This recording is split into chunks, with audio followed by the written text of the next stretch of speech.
Les États-Unis renforcent leur capacité à traiter les terres rares. Ces matières premières sont indispensables et la Chine contrôle pratiquement tout le secteur. La course de l'espace entre les États-Unis et la Chine s'intensifie. Un expert avance que si les États-Unis perdent la guerre de l'espace, ils risquent de perdre toutes les guerres qui suivront. Bonsoir et bienvenue dans Regard sur la Chine. Un nouveau projet de loi visant les membres du Parti communiste chinois est en route. La députée Vicky Hartzler présente cette nouvelle mesure, appelée Loi sur la protection de l'enseignement supérieur contre le Parti communiste chinois. Le projet de loi vise les membres du Congrès national du Parti communiste chinois, ou PCC, et leurs familles, en leur interdisant d'obtenir des visas d'étudiants ou de recherche aux États-Unis. Même la fille du président Xi Jinping a reçu son éducation à Harvard et est ici en train de faire des études supérieures. Et c'est tout simplement inadmissible. Nous ne devrions pas aider et encourager ceux qui veulent nous faire du mal. C'est une erreur. La fille de Xi Jinping s'est inscrite à l'université de Harvard en 2010, a obtenu son diplôme en 2014, puis est retournée en Chine. Aujourd'hui, la députée dit qu'elle est de retour aux États-Unis. Madame Hartzler affirme que le PCC commet un génocide, mais que les responsables envoient quand même leurs enfants aux États-Unis pour y recevoir une éducation de classe mondiale.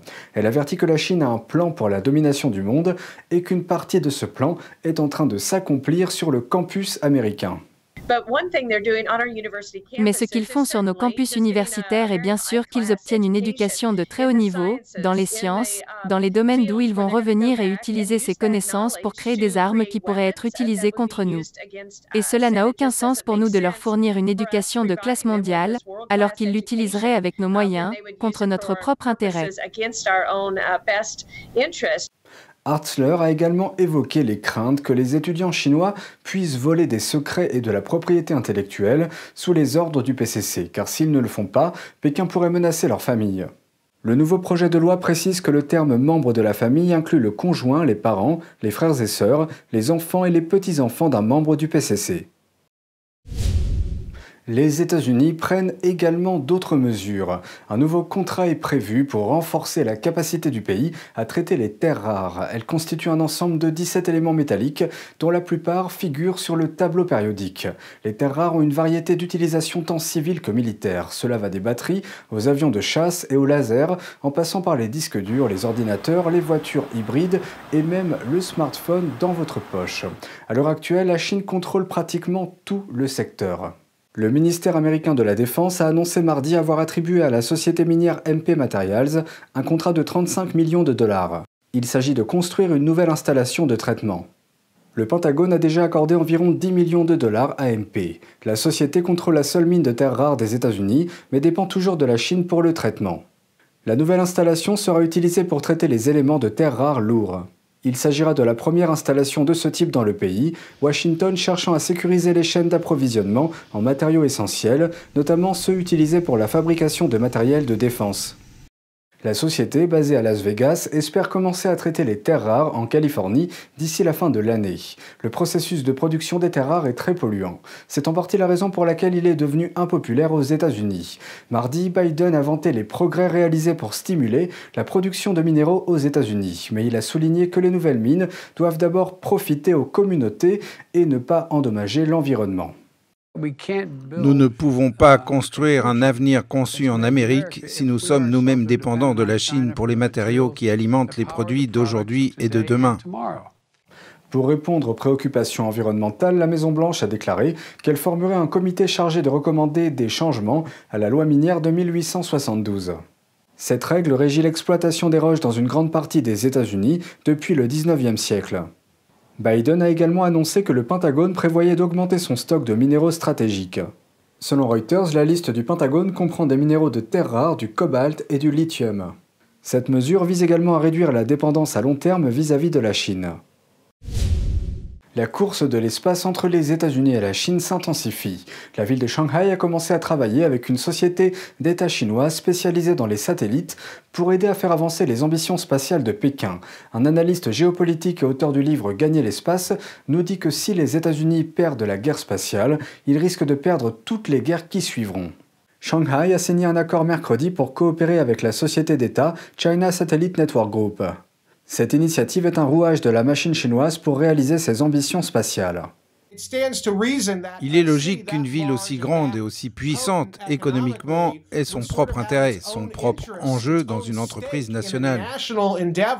Grâce à cet accord, Shanghai contribuera probablement à la construction des constellations de satellites chinois qui seront similaires au Starlink de SpaceX.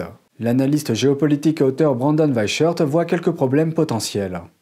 Il est concevable que les Chinois utilisent certains de leurs satellites de réserve pour s'écraser sur des satellites américains ou alliés et rendre nos forces, qui dépendent entièrement des satellites pour la communication, la surveillance, la collecte de renseignements, etc., sourdes, muettes et aveugles pour les 4 forces américaines sur Terre.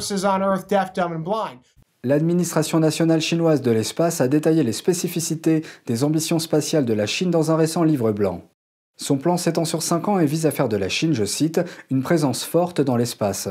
Les scientifiques chinois ainsi que les dirigeants militaires et politiques, ils veulent dominer l'espace pour la Chine. Xi Jinping a identifié l'espace comme l'un des secteurs clés que la Chine doit dominer pour dominer le monde ou pour réaliser le rêve chinois de 2049 qui est de s'assurer que la Chine soit la puissance hégémonique dans le monde. Parce que si nous perdons la guerre spatiale, nous perdrons très rapidement toute guerre sur Terre.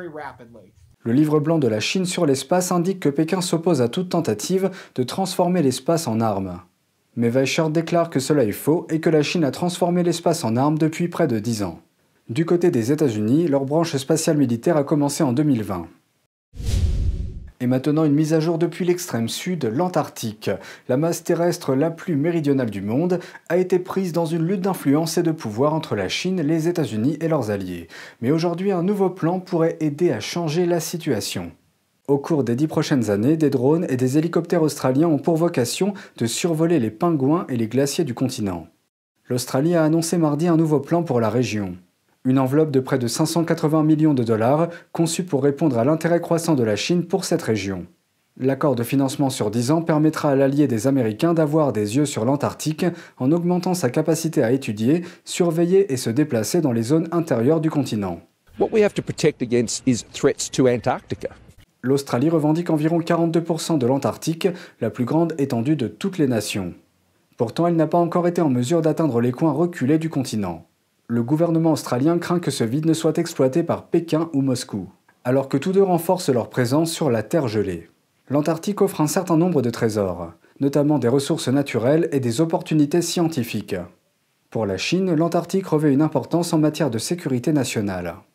La région fait partie des plans de l'État pour renforcer son influence et sa domination au-delà de l'Indo-Pacifique. 3 des 4 stations de recherche chinoises sont basées sur le territoire antarctique australien. Et une 5e est en cours de construction. Pékin ne reconnaît aucune revendication territoriale sur le continent. Pourtant, l'empreinte humaine de Pékin dans la région est éclipsée par celle des États-Unis, qui y maintiennent la plus grande présence de personnel scientifique de tous les autres pays. Mais à qui appartient réellement l'Antarctique ? Aucun pays n'en détient le contrôle total. Le continent est gouverné par un groupe de nations dans le cadre d'un partenariat international unique. C'est ce qu'on appelle le système du traité sur l'Antarctique. Il gère les affaires de l'Antarctique depuis 1961, en vertu d'un traité signé en 1959.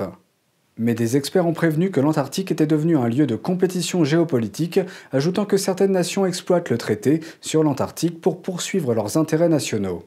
Les protocoles du traité doivent être renouvelés en 2048. C'est tout pour aujourd'hui, merci d'avoir suivi Regard sur la Chine. On se retrouve lundi pour une nouvelle émission. Prenez soin de vous et à bientôt.